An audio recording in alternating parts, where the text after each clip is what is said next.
जिसकी हैंडराइटिंग अच्छी नहीं है उसका चरित्र अच्छा नहीं है। But in the Western world, close to 45% of the companies use this in recruitment. ये ग्राफोलॉजी क्या है? Awareness is a key towards success. And the best education is education of your own self. कोई भी चीज़ हम लोग लेते हैं electronic, उसके साथ एक यूज़र मैनुअल आता है। इंसानों के साथ क्यों नहीं होता?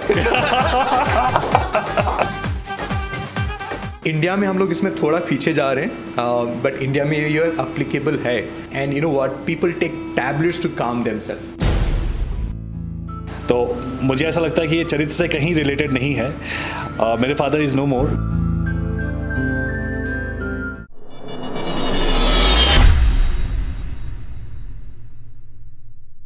Imran, thank you so much for coming.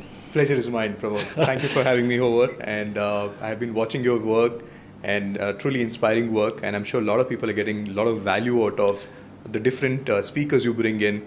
And लोगों को ये चाहिए because आज के ज़माने में हम लोग बहुत मेहनत करते हैं अपनी ज़िंदगी में रिजल्ट्स लाने के लिए, लेकिन कहीं ना कहीं किसी की स्टोरी हमें इतनी इंस्पायर कर जाती है और एक नई दिशा दे जाती है। एंड आपके वीडियो से वो मुझे हमेशा से एहसास होता है कि जो भी स्पीकर आता है, there so much they bring in and there so much they share with us, and that's speaking from the heart. So thank you for doing such awesome work. The pleasure is all mine. Imran, सबसे पहले आपके बारे में छोटा सा introduction मेरे viewers को। जी ज़रूर से। मेरा नाम इमरान बेग है and I belong to a very beautiful city called Bangalore in the south of India. And I am passionate about penmanship and करीबन 18 साल से मैं काम ये करते आ रहा हूँ। एंड एक चीज़ मैं आपको बताना चाहता हूँ कि 18 साल से मैंने कुछ और नहीं किया इसके अलावा। So I have not work for any corporate company, I have not got into any other business, no other investment other than focusing on this program. So मैंने पूरे 18 साल में या तो हमने सिखाया हुआ है, या तो प्रोग्राम को डिज़ाइन किया हुआ है, या तो ये प्रोग्राम को कैसे और क्यूरेट करके दूसरों तक पहुँचा सकते हैं, यही मेहनत रही है। सो if at all and somebody wants to understand this science, my focus was how I can make it more simple, how I can make it more people can get to know more about it. So that's how it's been the focus. Right. Imran, सबसे पहले मैं आपसे कुछ और पूछूं, मैं आपसे एक क्वेश्चन पूछना चाहता हूँ। जी। मेरे फादर की हैंड राइटिंग बहुत सुंदर थी, बहुत ही बढ़िया राइटिंग थी उनकी। जी। उनका ये भी कहना था कि जिसकी हैंड राइटिंग अच्छी नहीं है उसका चरित्र अच्छा नहीं है।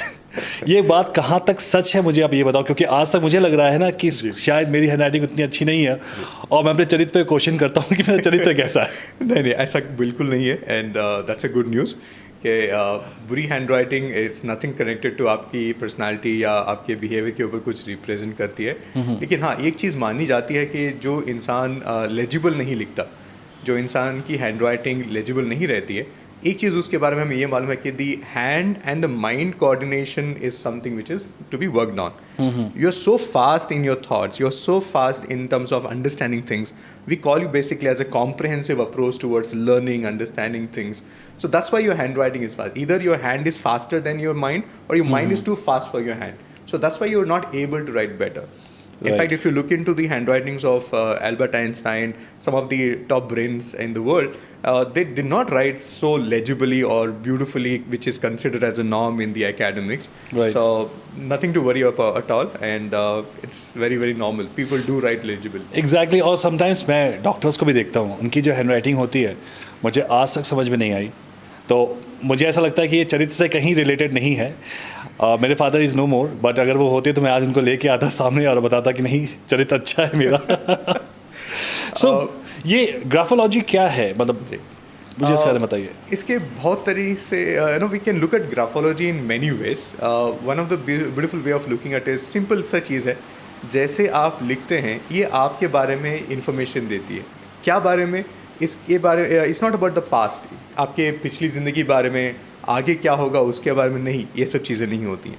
लेकिन हाँ, आपके व्यक्तित्व के बारे में, आप कैसे सोचते हैं, आप कैसे, आपकी एबिलिटीज़ क्या हैं, आप लोगों के साथ कैसा व्यवहार करते हैं, आपके पेशेंस लेवल्स, आपके relationship around people around you, और आप हर चीज़ को कैसे देखते हैं। ये कोई अपॉर्चुनिटी हो या कोई नया काम हो, कोई नए लोगों से जुड़ना हो, तो what is that your approach towards it, that's what hand writing talks about. Okay, तो अगर हैंड राइटिंग इतनी ही इफेक्टिव है तो क्यों ना सारे कॉर्पोरेट वर्ल्ड इसको एक इंटरव्यू प्रोसेस ही बना दें कि सपोज करो जैसे हम लोग एक टेक्निकल स्किल्स को चेक करते हैं तो क्यों ना एक पर्सनालिटी चेक भी होती है क्योंकि ओवरऑल फिटमेंट देखा जाता है कि भाई बंदा फिट है कि नहीं है, तो क्यों ना उसको एक प्रोसेस बना दिया जाए कि हाँ भाई आप हैंड राइटिंग एक्सपर्ट को बैठा दिया और चेक करो ये बंदा फिट बैठता है कि नहीं. Very beautifully said, but I should tell you this, India में हम लोग इसमें थोड़ा पीछे जा रहे हैं, बट इंडिया में ये अप्लीकेबल है. There are some companies I work with जिनके मैं नाम नहीं ले सकता because of the privacy policies, but people do use this in recruitment, personality assessment and personality profiling. But in the Western world, close to 45% of the companies use this in recruitment. So when we do recruitment, ये ज़रूरी नहीं होता कि मालूम करना कि एक ये बंदा ये एक सही बंदा है या गलत बंदा है, ये सही कैंडिडेट है या गलत कैंडिडेट है. नहीं, ऐसा कुछ नहीं होता है. हमारा काम ये होता है as a graphologist personality profile को जॉब प्रोफाइल से मैच करना. Exactly, mapping is very important. This is what we do. So company अपना काम करती है, आपकी क्वालिफिकेशन, एक्सपीरियंस, टेक्निकल बैकग्राउंड सब वेरीफाई कर लेती है. और उनके पास 5 बेस्ट पीपल हैं, बट पोजीशन सिर्फ ओपनिंग है सिर्फ एक आदमी. तो ये 5 लोगों में किसके पास नेचुरल एबिलिटी है जो वो अपने जॉब पे नेचुरली कर सकते हैं without any stress. So this is where we come in and help the companies. What we do is we first understand इससे आपको क्या चाहिए. What is that which you expect from this person to perform in this position? Do you want him to inspire people? Do you want him to get work done from the people? तो अगर हमें वो personality में नज़र आता है तो हम वो बताते हैं. और एक सरप्राइजिंग बात ये होगी जब हमें सैम्पल्स मिलती हैं ना तो हमें नाम नहीं मालूम होता, जेंडर नहीं मालूम होता, सिर्फ हमें सैम्पल होता है और रिक्वायरमेंट मालूम होती है. And that's what we do. तो can you sir share few of the examples कि आप जैसे एक मैनेजर को हायर कर रहे हो तो क्या पर्सनालिटी ट्रेट्स आप आइडेंटिफाई करते हो उसकी हैंड राइटिंग से. व्हेन यू से मैनेजर, बहुत सारे डायमेंशंस होते हैं मैनेजर के. राइट. अगर आप मुझे जॉब प्रोफाइल समझाए, इमरान ये मैनेजर है जिसका काम सिर्फ ये मैनेज करना भी नहीं लेकिन एक टीम को पुश करना भी है, सेल्स भी लेके आना है और कंपनी के पूरा प्रोसेस को भी समझना है. So I will definitely look for somebody who has great organisational ability, who can create things out of chaos. Because अगर हर चीज़ अवेलेबल है किसी को भी काम करने में आसानी रहेगी. क्या आप में वो खूबियाँ है कि कोई प्रोसेस नहीं है, कोई सिस्टम नहीं, लेकिन फिर भी आप लोगों को ला सकते हैं एंड मोटिवेट कर सकते हैं. I will also look for a person who has attention to details. Because ज़रूरी ये नहीं होता है कि आप कितना बोल सकते हैं, कितना कर सकते हैं. ये भी इंपॉर्टेंट है कि आपके नंबर्स आपके जुबान पे हैं. Right. आपको मालूम है कि लास्ट डिस्कशन में क्या हुआ था. Are you able to pay attention to the even the smallest possible integrities of the company. तो ये सब चीज़ें मायने रखती है. और उसके सबसे ज़्यादा ये चीज़ है, do you have an ability to listen out to people, can you connect with people. Because as normally people से it's not, people don't change companies, they change managers. Right. तो ये सब चीज़ें इंपॉर्टेंट होती हैं मालूम तो करने के लिए. थोड़ा सा एग्जांपल और मुझे जानना है. जैसे मैं किसी मैनेजर को हायर कर रहा हूँ और आपको consider all the factors you just said. जी. आप हैंड राइटिंग में क्या क्या पॉइंट्स देखेंगे, क्या क्या अल्फ़ाबेट्स देखेंगे या उसका राइटिंग पैटर्न देखेंगे तो कंसीडर करेंगे हाँ ये एक अच्छा मैनेजर है, या फिर I have to think about it. जी. मैं सभी दर्शकों ऑडियंस को ये बताना चाहता हूँ कि देखिए, when we look into anybody's hand writing we are basically evaluating his mindset.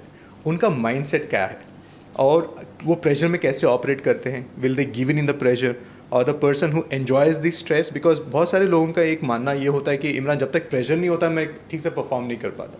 तो ये सब चीज़ हम लोग देखते हैं कि this person has that ability to carry forward under no matter what the pressure is. Is he committed? Is he persistent? Is he, the leadership qualities which is coming to him naturally? Does he have an ability to stand by what he's deciding? Because बहुत सारी बार ये होता है कि decision हो जाता है, based on the outcome we normally change and we look for people to blame. तो ये सब चीज़ें हम लोग देखते हैं उनकी handwriting and how you look at success, how you look at failures. All these are very important things. But my question is still remain the same. Ji.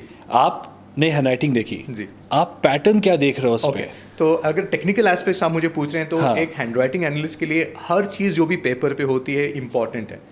For example हमारे लिए एक A4 साइज जो paper होता है वो एक सिर्फ paper नहीं होता है.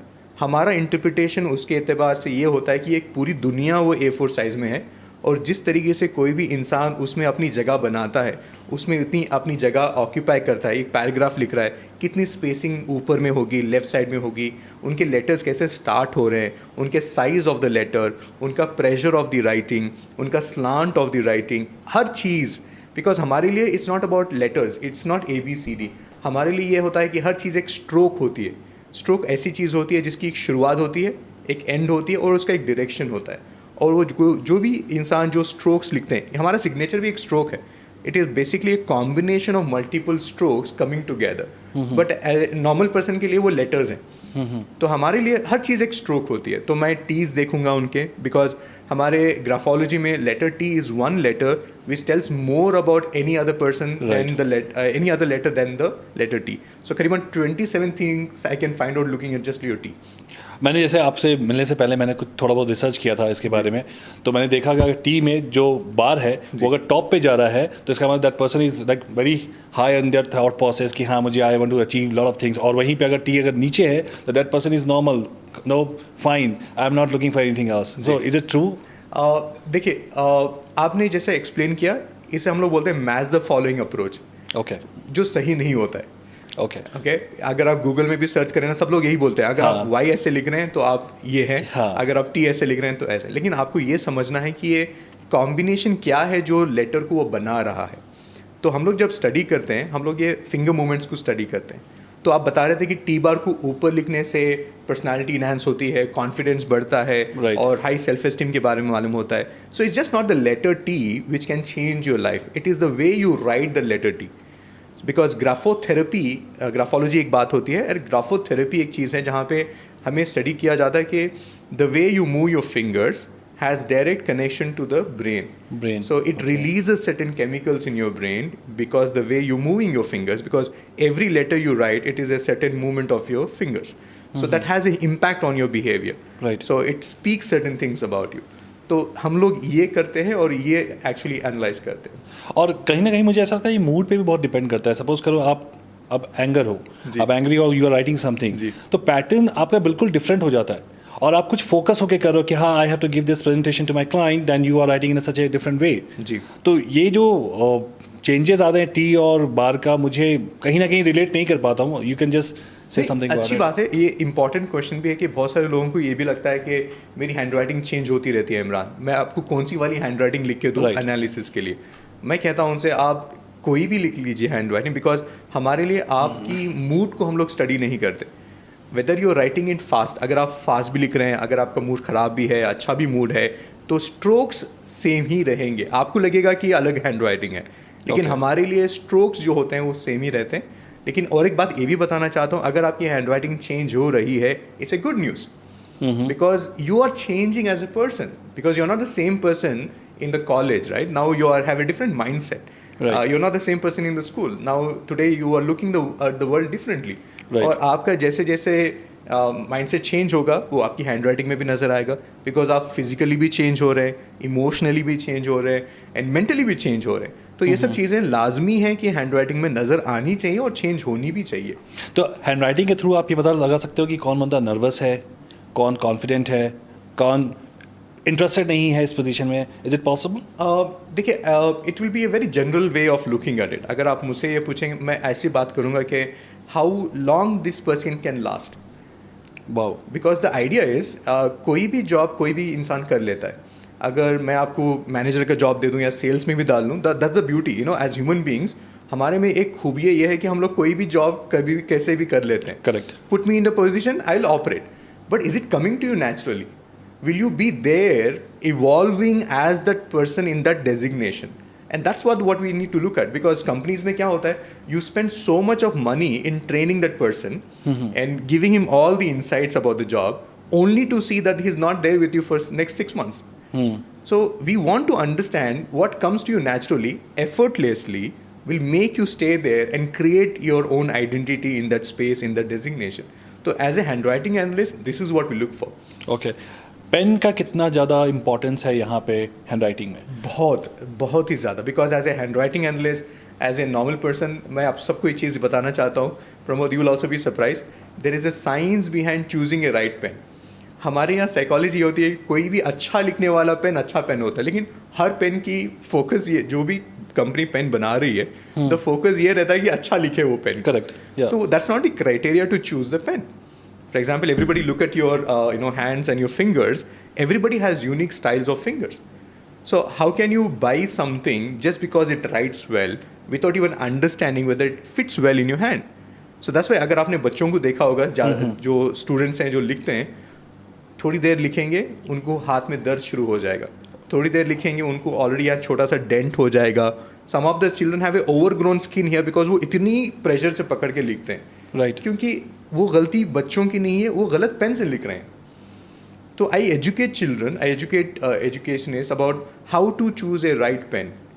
सो क्या क्राइटेरिया है एक अच्छे पेन का चूज करने का? सिंपल से चीज़ बताते हैं. अगर आप अपने नेल शेप को देखें तो overall nail shape defines the overall shape of your fingers. Right. So if you look at my nail shape, I belong to a category of square shape. And there are only 3 categories. या तो आपका nail shape square होगा, या तो rectangular होगा, या तो oval shape होगा. Oval का माना होता है कि थोड़ा सा concave shape ऊपर में आएगा. What about mine? क्या है वो? You are a square category. अच्छा, So square, okay. जैसे ही आप अगर if you look at the end of the nail, वो आप अपने हिसाब से डिजाइन कर सकते हैं. हाँ. But if you keep overall, अगर आप nail shape को देखते हैं तो वो square नजर आएगा. Correct. तो I normally use a pen which is little thicker in the radius. So if you look at the circumference of the pen, I use a pen which is thick in nature, and this fits well with a person who has square nails. So I don't have to put in efforts just to hold the pen. So Okay. if you have a medium, that is, if you have a rectangular shaped nail, so use a pen which is of a medium size, not too thick, not too thin. So Okay. if you have a concave shaped nails, cylindrical shaped nails, use a pen which is thin in nature. So if you really go into the market, you'll find varieties of pens starting Right. from 2 rupees to 2,000 to multiple thousands. Yeah. So what is important is choose the pen which you're comfortable with, and that's what the science is. And it has nothing to do with the price part, right? Nothing to do with the price, nothing to do what is inside of the a pen is not important. Okay. The outside of the pen is important. Okay. Because the pens, the technology is evolving. There was a time where ball pens were the ruling. Then there was a hero pens. Then there Right. were ink pens. Now the entire thing is all about gel pen. So whether what is inside of the pen is not important. What is important is the outside, the how you grip it and how you write it. Okay. अभी सब कुछ digital हो रहा है. जी. सब लोग email use कर रहे हैं, जी. कंप्यूटर्स यूज़ कर रहे हैं. जी.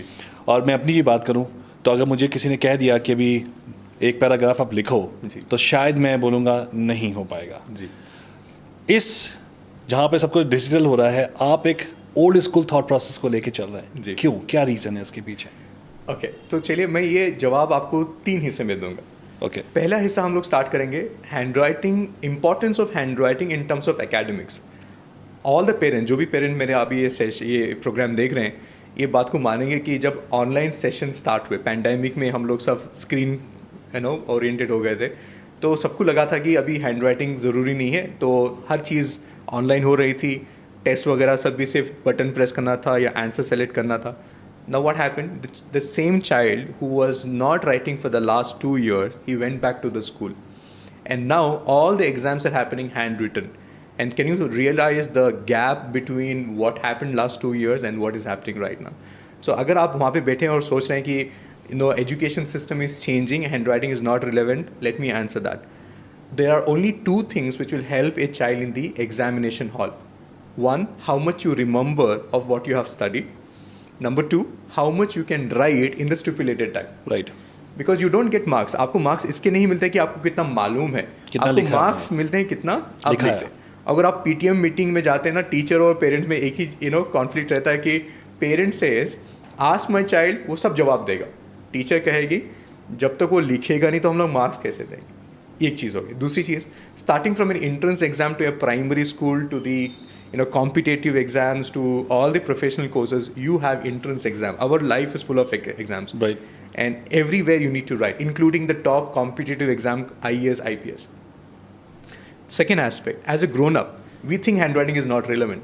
But what we forget is, apart from our photograph on our passport, on our driving license, you're identified by your signature. Your bank transacts multiple crores just by one signature. One signature has so much of power to shift property from one person to the another person. All it requires is one signature. Right. And if you're sitting and telling me, Imran, handwriting is not relevant in this current scenario, no, welcome to the world. Number 3, yes, we are not writing enough. That's why we can't, write even a sentence. Some of you can't even repeat the same signature second time. I agree. Yeah, and you know what? There is a technical problem there. Medically, it is called as writer's cramp. Any muscle which you don't use, it becomes weak. So some of them grown-up people, earlier, coming from my 18 years of experience, एक ज़माना था जहाँ पे 60 years 70 years में ये problem आता था, जैसे हम लोग राइटर्स क्रैम्प बोलते थे, जहाँ पे आपको मालूम है आपको क्या लिखना है लेकिन आपका हाथ मूव नहीं हो रहा है। और ये सिनारियो और वर्स्ट हो जाता है जब 4 लोग आपको देख रहे हैं कि आप लिख रहे हैं। ये मेरे साथ हुआ इमरान, मैं I can relate with this fact. And आजकल 70 इयर्स नहीं, I have seen as young as 20 years 30 years are experiencing this problem because they not writing it enough. Number 1, बच्चों में एक प्रॉब्लम आ रही है जो पेरेंट्स को समझ नहीं आती है, because we are all not trained enough to evaluate. Teachers को भी समझ में नहीं आती है।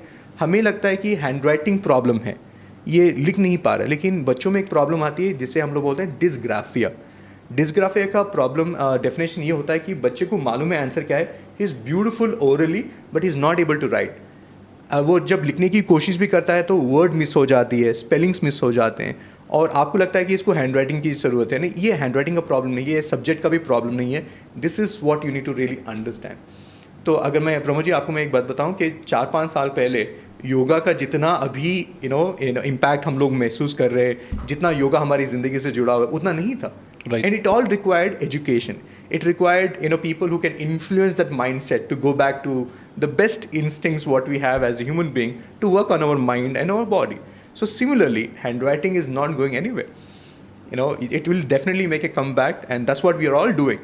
And if you visit my website, that's one of my mission is to bring back people to writing, make them fall in love with writing.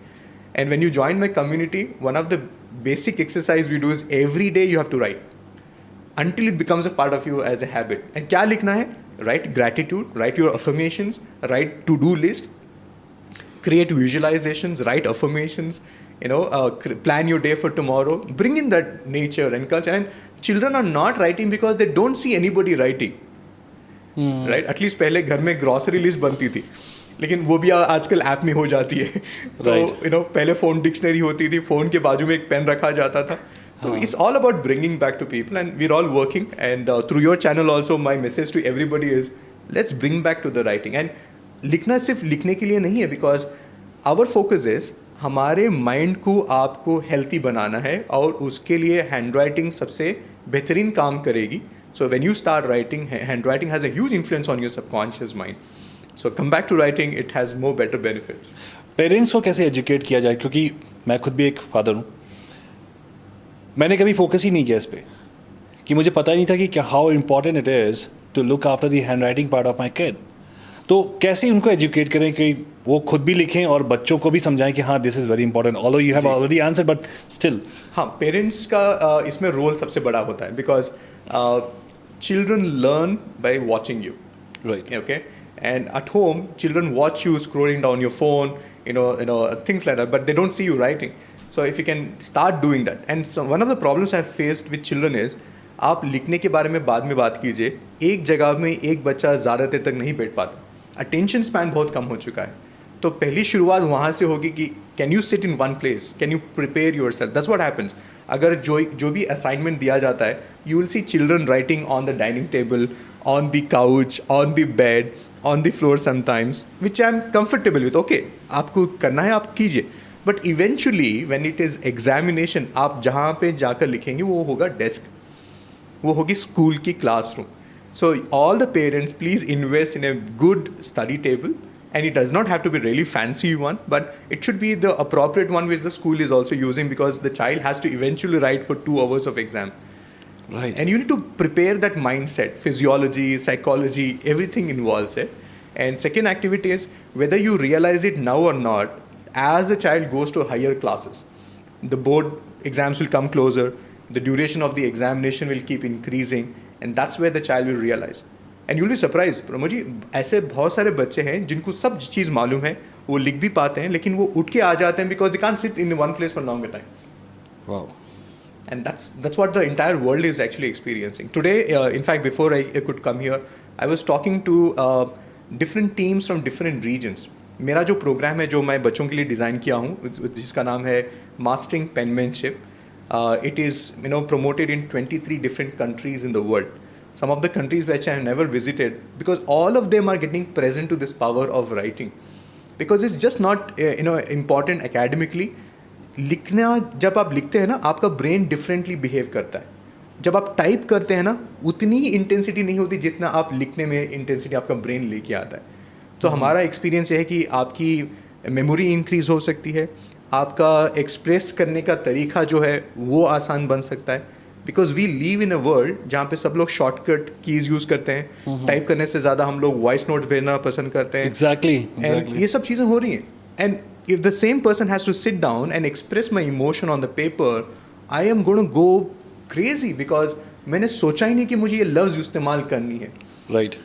और एक चीज़ और मैं ऐड करना चाहूँगा यहाँ पे, जैसे आप एक हैंड राइटिंग से लिखते हो, सपोज को किसी को आपने लिखा आई लव यू, आपने लिख के दिया, किसी को आपने टेक्स्ट कर दिया, ह्यूज डिफरेंस है. Yes, it has a different emotion. आपको इमोशंस दिखते हैं उस पेपर में, राइट. तो समहाउ आई कैन रिलेट.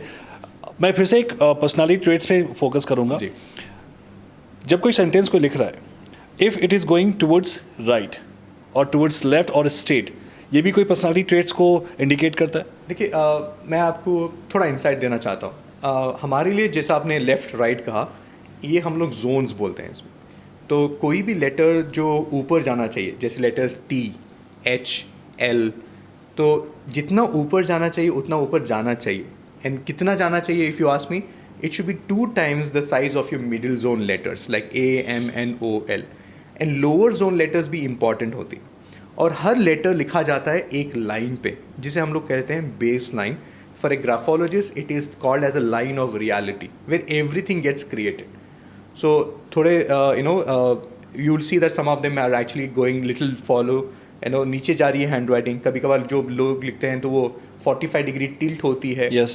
तो the alignment of your baseline has to say a lot about your stress levels. It has a lot to say about the way you look at tomorrow, how better it will be, or you're not optimistic about tomorrow at all. So somewhere you have given up on your own self. Somewhere you are being so stressful that your handwriting is also falling down. And if you could actually study, there's a lot of research happening. People are watching how you write when you are in the condition of, consume alcohol. People who have cancer, how they write, how it is impacting their nervous system, the pathways. So all this impacts. And middle zone, मेरा suggestion रहेगा, ज़रूरी नहीं कि एकदम straight, picture perfect होना चाहिए, but make sure हमारे यहाँ एक rule होना चाहिए, consistency आप लेके आई. कोई भी लेटर आप लिखें, वो लेटर जितनी बार हो सके सेम शेप को रिपीट कीजिए. सो कंसिस्टेंसी लेके आइए, सबसे बड़ी चीज़ होती है. दूसरी चीज़, एक पेन से स्टिक ऑन हुई. One pen you should have and Pramod ji ये पेन से ही साइन करते. And this will also help you to avoid forgeries, also avoid people misusing your signature, because ये आप यही पेन से इस्तेमाल करते हैं. Number 3, get used to how you sit also has a lot of impact to the way you're sitting and writing it. जितना आपका distance रहेगा पेपर से, कितना आप प्रेशर डाल के लिख रहे हैं, तो ये सब चीज़ें इंपॉर्टेंट होती हैं. तो हर लेटर को आप कंसिस्टेंटली लिखें, and that's something which we need to get started with. तो कहीं ना कहीं हम लोग को हैंड सपोर्ट भी समझना पड़ेगा कि हैंड कैसे वर्क करता है. Suppose holding a pen is a different thing, but whole arm support, the way you hold and the whole way you write, is there any scientific way to do that? I'm sure all the parents and all the students must be wondering, Imran, what is the right grip to grip the pen? आप जिस तरीके से भी grip करना चाहते हैं आप कर सकते हैं. The only condition is just hold the pen about the cone formation. अगर आप कोई भी पेन देखें, 2000 रुपये का पेन लीजिए या 2 लाख रुपये का पेन लीजिए, all pens have a universal design. All pens come with a cone formation on the top. Right. So my only suggestion is whether you want to grip it with 3 fingers, we call this as a tripod grip, or you want to hold it with 4 fingers, you can also do that. We are not worried about the number of fingers which is gripping the pen. All that you have to do is just hold it above this cone formation. So you have to just grip it here. Don't go too far, don't go too close. Okay, number 1. Number 2, the distance between the table and you is the size of your bone. The bone which is starting from here to the elbow here. तो आपका जो distance होगा desk से और आपसे ये होगा. So if you're keeping your hand, my hand should be L, perfect L. अगर मैं अपने हाथ को ऐसे रख रहा हूँ, so my hand will be a perfect L, and this edge should be touching the edge of the table. तो इतना distance आपको रखना है. And the non-writing hand should not come on the table. Because आदत ये होती है कि ये non-writing hand आता है, तो eventually half of the body weight comes onto the table. Right. So that's why the child feels pain when they're writing. because your elbows are managing half of your body weight. Yeah. So sit straight, allow your back to manage the weight of your upper body, and use the non-writing hand as a clip here like this, as a lock, and write, and keep the book 45-degree tilted, so that your hand can move easily rather than just keeping it straight, because if you keep it straight, you can't move your hand easily there. So ये सब चीज़ें होती हैं technical aspect. So can we also take the support of the desk when you just keep the elbow on the desk and write like this? Is it the right form? Not suggested, because when for आपका एक ही support system होगा ये. Okay. So जैसे ही आपने वो table पे रख दिया तो this is moving. इसको ज़रूरत नहीं है. The moment you keep this, eventually you will land up. Half of the body will go like that. कि जब मैं एक रोलिंग पेपर में लिख रहा हूँ, एक ब्लैंक पेपर में लिख रहा हूँ, मतलब इसे two edges of the river. जी. मुझे समझ में नहीं आता है कि मैं लिखना स्टार्ट करता हूँ बहुत ही स्ट्रेट में, वो ऊपर फ्लाई कर रहा है या डाउन जा रहा है, उसको कैसे कंट्रोल किया जाए? It looks very funny, but I have to know. No, it's a very logical question. You know, Imran, I am able to write better when the lines are drawn. Yeah. Ruled book है, हाँ. unruled book है, plain sheet है, तो मेरी handwriting, it is actually like reverse. Cumbersome. Yeah, got that. So people who have lines and they are very good with writing when there is a ruled book are the people who have a mindset of उनको हर चीज़ बता दिया तो वो करना पसंद करेंगे. So बनाया हुआ process system. For example, if I'm hiring somebody and they just have to follow the existing system, so these are the people who have this mindset. So when you are given too much of a freedom, पूरा plain sheet है और आपको decide करना है कि आप अपनी जगह define कीजिए. So this is where your energy is getting spread across the entire paper. तो उसको कैसे कंट्रोल किया जाए, कैसे अपने आप को फोकस किया जाए? कि बहुत लोग होते हैं बहुत स्ट्रेट लिखते हैं, उस पर अगर ब्लैंक पेपर भी है ना, जी, बहुत सही लिखते हैं वो भी. हाँ, वो आदत की बात है. You know, it's just about practice, but simple logic है.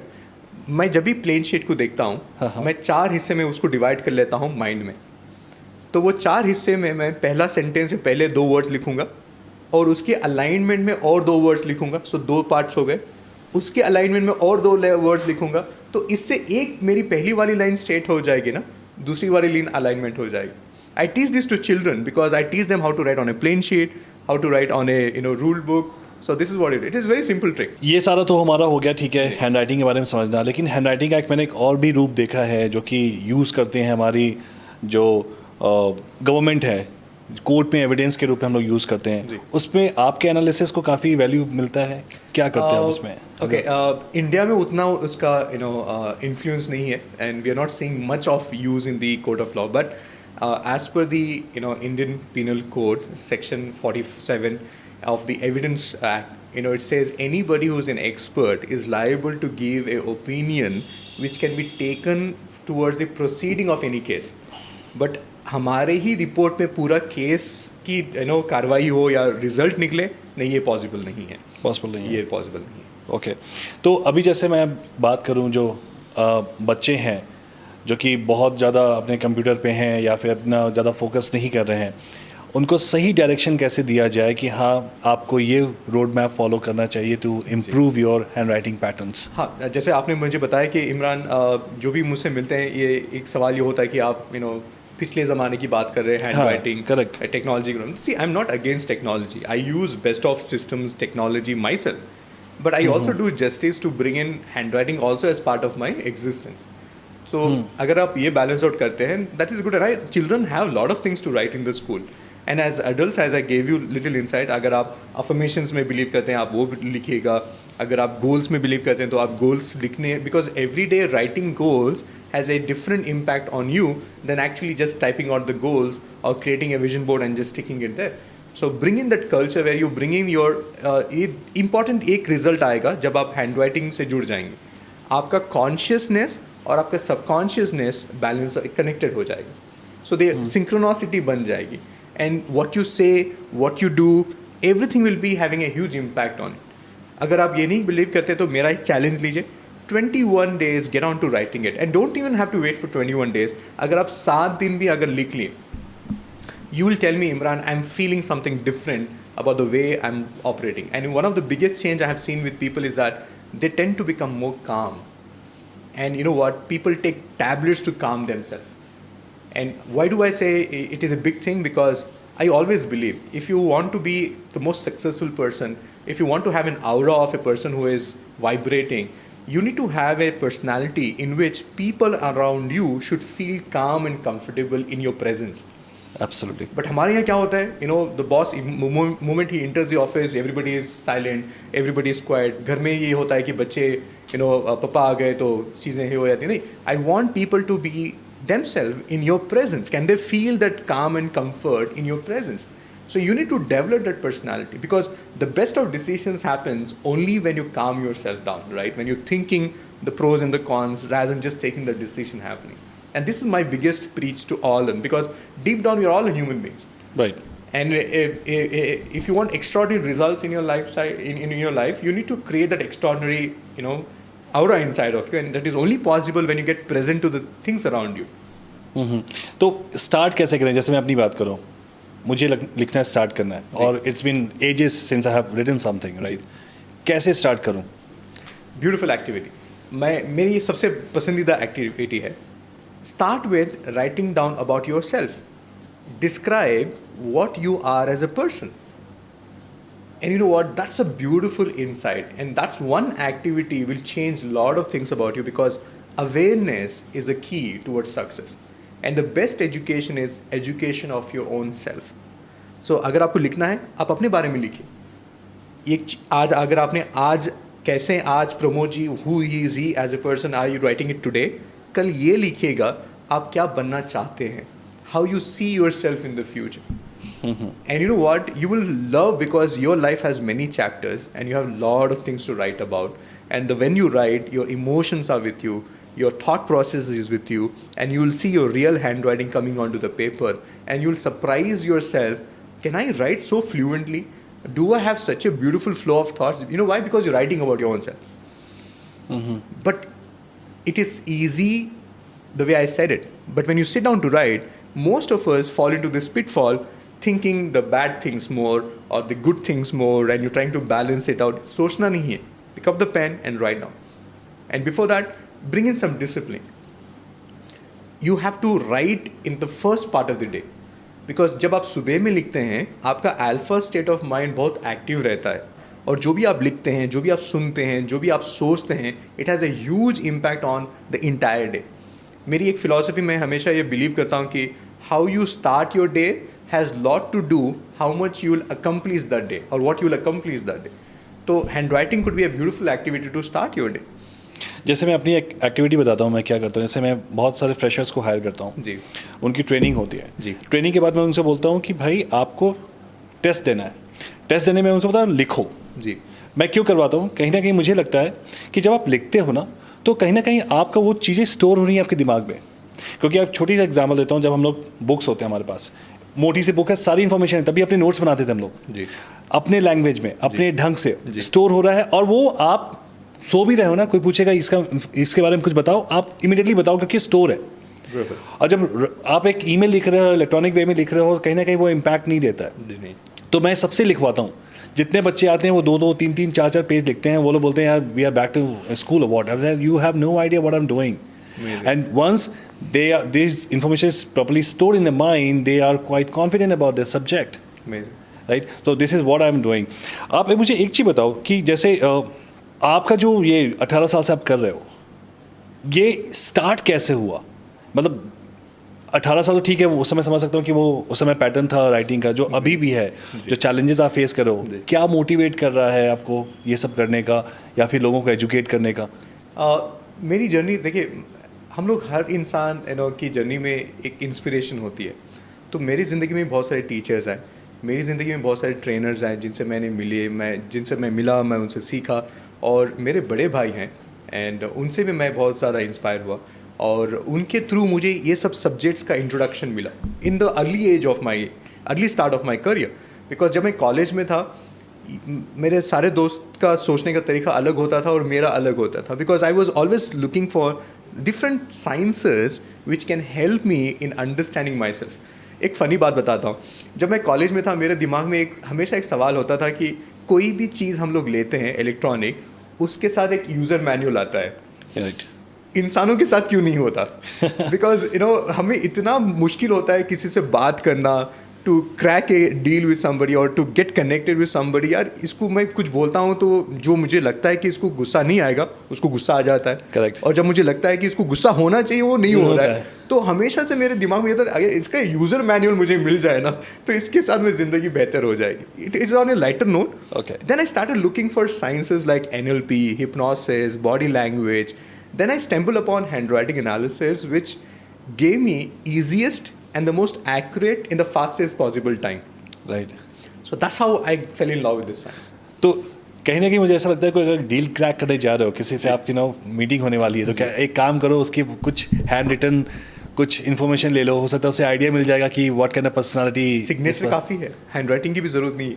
सिग्नेचर काफ़ी है. सिग्नेचर काफ़ी है. अगर आप कहीं पे भी उनका सिग्नेचर देख लें या किसी भी तरह से अगर आप उनसे कनेक्टेड हो जाएं, एक सिग्नेचर करीबन 18 से ज़्यादा चीज़ें उनके बारे में हमें बता देता है. तो that's good enough. I can actually look into your signature and say that whether you will always want to have the last say in the matter. Will you be okay with, even if I'm going to give you 90% off, you will still say 92. तो let's play that game. Yeah, please go ahead. Screen के आपके पास काफ़ी signatures आएंगे, आपको बताना है उसकी personality क्या है, जी. वो क्या थॉट प्रोसेस है. Let's do it. Okay, so this is your first signature. Yes. Just look at the signature and tell me. Surely. I will actually teach you also how I decode it. You can also do it. It's not just I have my instincts which you do it. No, handwriting analysis में instincts नहीं होते. Proper science है. It's a science. And if I can do it, any student who learns through me can also do it. Okay. Okay. So when you look at the signature, and this is for everybody, your signature should always be legible one. So if what is the you look at meaning this- of legible one? Okay. Legible यहाँ पे देखिए ये signature में हमें पता नहीं चल रहा है कि कौन सा T है, कौन सा L है और Correct. कौन सा Y है. So this is illegible way of writing. Okay. Okay. So whenever we see this type of signatures, there are three things which comes to my mind. First thing, this person is too fast for people around him. The way he speaks, the way he takes decisions is at a different speed altogether, and people around him will experience this person as being an arrogant, but he's not, because he has a different speed at which he operates. And if you want to talk, have you seen people वो चलते चलते बात करते हैं. हाँ. वो पहले हाँ बोलते हैं, बाद में इवेल्युएट करते हैं. तो this is what we see. Number 2, we see a lack of authenticity, हम लोग इसको बोलते हैं. और आपके सिग्नेचर में भी कहीं पे भी अगर आपको लगेगा कि आपका सिग्नेचर इलेजिबल हो जा रहा है, आप में सब खूबियाँ होंगी, सब एबिलिटीज़ होंगी, फिर भी आप इतना बिजनेस नहीं कर पा रहे हैं जितना आपको करना चाहिए. आपके पास सबसे बेहतरीन एक्सपीरियंस होगा, लेकिन you will not get hired. Why? It brings in the aura of inauthenticity. People somewhere are not able to connect with you, and that's the energy which comes. And this is something I want to tell you.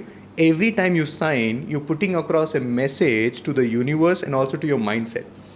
And this is what happens. And लोगों की ये this is not their problem. Problem है कि जब हम लोग बड़े हो रहे थे हमें बताया गया था कि आपका सिग्नेचर कॉम्प्लिकेटेड होना चाहिए. राइट. वरना लोग इजीली कॉपी कर लेंगे. Exactly. और ये चक्कर पे हमने सिग्नेचर को ओवरराइट करना स्टार्ट कर दिया. सो सेल्फ क्रिटिकल नजर है. So this person, I can tell you that he is deliberately slowing down so that he does not want to make mistakes in his life. Okay, let's see who is this person. So it was Michael Jackson. Okay, now let's come to the other one. What do you think about it? See, the same scenario again, but again, if you look at the first letter, and this is for everybody, your first letter should be 5 times bigger than the rest of the letters. So if it is not, then what we look at you is that you have a problem of saying no to people, because यहाँ पे ये बात आ जाती है कि you have to actually have first letter bigger than the rest of the letters, because that talks about positive ego, it talks about self-reliance, it talks about self-leadership. ये important चीज़ है. दूसरी चीज़ है, any letter which is coming back on to the signature, whatever you overwrite, whatever you circle, it talks about being self critical. You are doing the best of world is appreciating you, but somewhere you find that इसको और अच्छा कर सकते थे, इसको और अच्छा तरीके से बना सकते थे. I could have presented this more better. So this is what you are going to be looking for if you have your signature like this. Let's see who's this person. It's Anil Ambani. Yeah, so he has a problem of not saying no. That's why Sorry, he ends up buying Mukesh Ambani. Mukesh Ambani. Yeah. So not buy, he ends up buying all possible things which comes his way. Right. Okay. Let's see another one. So this is a good one. If you have a underlining under your signature, it is always suggested. It basically talks about a pedestal for your own self. So pedestal का माना होता है कि that this is where you stand and declare to the world that you are here and this is what you're looking for, and this is a good way to get started with. Let's see who this person is. Shahid Kapoor. And see the another one. See again, no stroke should actually go and then come back.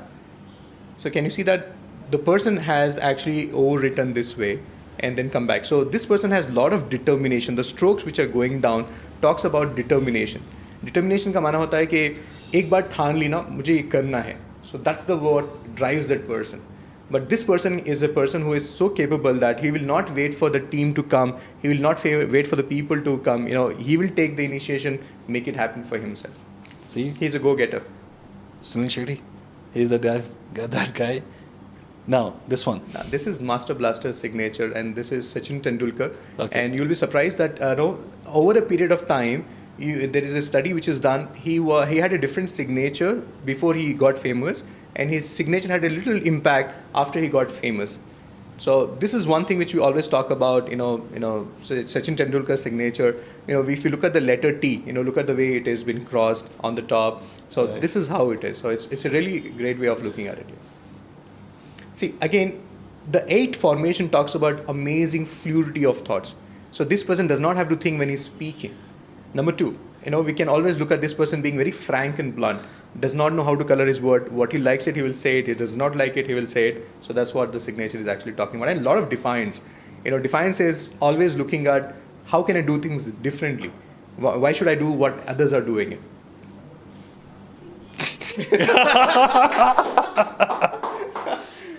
So I think I should validate that with your team. It's me. Yeah. So I thought this is gonna be a right way to get an understanding about my personality as well. So thank you so much. And I felt exactly the same way the way you explained about my signature. I don't believe in thinking about it. What we have to do next? Let's do it. So thank you so much for that. And this is for all the viewers also. See, when you look at the person, you have a different perception about that person. See, Mahatma Gandhi ji, we have a different image of him in our head and heart. And if you read through his autobiography and the books which talks about him, you will have a different perspective about how he was as a person. Right. And हमारे यहाँ हमेशा ये होता है. We always go with what we see in that person. Right. But what is inside of that person, only the person can actually talk about it. Right. So, Imran, we have discussed everything, but before we conclude, आपके कुछ points हैं जो आप अपने viewers को बताना चाहते हो through this channel? Surely. Develop a habit of writing. That's all I can tell you. And why do I ask you again to write? It's not because I am telling you to do it, because हमारी ज़िंदगी में सबसे बड़ी चीज़ ये होनी चाहिए कि synchronicity between your conscious and your subconscious mind. And इसके लिए बहुत सारे तरीके हैं. But handwriting is the fastest and the easiest way of doing it. Because अगर मैं बहुत सारे लोगों को मैं ये पूछता हूँ कि can you do meditation? They say I try. Because you can't reach a level in the meditation where you're able to shut yourself off from the world around you. कभी भी थोड़े thoughts आ जाते हैं, you get little disturbed and things like that. So what is the easiest way to bring in the sync between mind and the body is write something. Okay. Future plan क्या है अभी? क्या achieve करना चाह रहे हो अभी आप? I want more and more people to join me. I'm on a mission to reach out to as many people as possible, educate them. That is more important. See, before even they decide whether they want to write, they don't want to write, पहले समझे कि handwriting होती क्या है, ये कैसे आपसे हो रही है, कैसे आप लिख रहे हैं और इसके फ़ायदे क्या हैं, and then you can take action. So how someone can connect with you? I do free sessions. I do free master classes where I educate people about their signature. I'll tell them the background at how we decode signature. If you can invest 2 hours with me without paying anything, you just have to sign up, be there, and I'll take you through this beautiful journey where I will teach you. You will walk out of my session how to decode anybody's signature, provided you invest that 2 hours and plus with me. I will teach you more than 13 things, 13 interpretations of any signature you can look into. And which day you conduct? I do it on multiple days, and I also do it on Sundays, which is at 3:30. I also do it on Thursday, and also on the Mondays. So if you can visit my website, you can get to know the link and you know the schedule, and you can join at your convenience. This is for the grown-ups if you're 18 years and above. So if you're 18 years and lesser than 18 years, and if you're a student, if you're looking at improvising your handwriting, which is not a right term, we always call this as handwriting development. We have a different program wherein we teach you how to develop the 5 scientific elements which makes your handwriting scientific. So that's again a 90 minutes of a session. And if you're attending that session, parents and the students do it together. So they know it's not just improving handwriting. Before improving, first find out what to improve. Because all teachers comment that improve your handwriting, practice more, work hard. But what to practice, what to improve, nobody talks about it. So this is what we do in the 90-minute session. You will walk out of this session identifying what exactly you need to be working on your own self. Okay, fair enough. So it was indeed a nice conversation with you. और मैंने इसका नाम रखा था लिखावट के सच का सामना. Sounds great. I hope audience also get connected with this. हमारी कोशिश थी कि जितना हो सके उतना ये छोटे से कॉन्वर्जेशन में आपको समझाएं और आपको ये इंसाइट दें हैंड राइटिंग के बारे में. But I love to hear from you all. अगर आपके पास कोई भी सवाल हो, आप ये वीडियो अगर देख रहे हैं तो आप अपने क्वेश्चंस कमेंट्स में लिख सकते हैं. Yes yes. और प्रमोद जी को भी आप सवाल लिख के भेजें और बताइए ये सेशन कैसा रहा, आपने क्या सीखा और आपकी क्या अभिप्राय. बिकॉज मैं आपको एक चीज़ बता, you don't necessarily have to agree with whatever I said. It's completely okay to have a disagreement, but what is important is there is a science. It can help you provided if you can understand it the way we want you to understand it and allow this to work on you. Right. So fair enough, guys. If you want to connect with Imran, I will give you the link and I will also mention the website of your platform. So तब तक के लिए बड़ों को नमस्कार, छोटों को प्यार. उससे पहले छोटा सा एक चीज़ है हमारे लिए, एक छोटा सा, ये बेस्ट पिक्चर आपकी हम लोग. Oh my God! Thank you so much. Just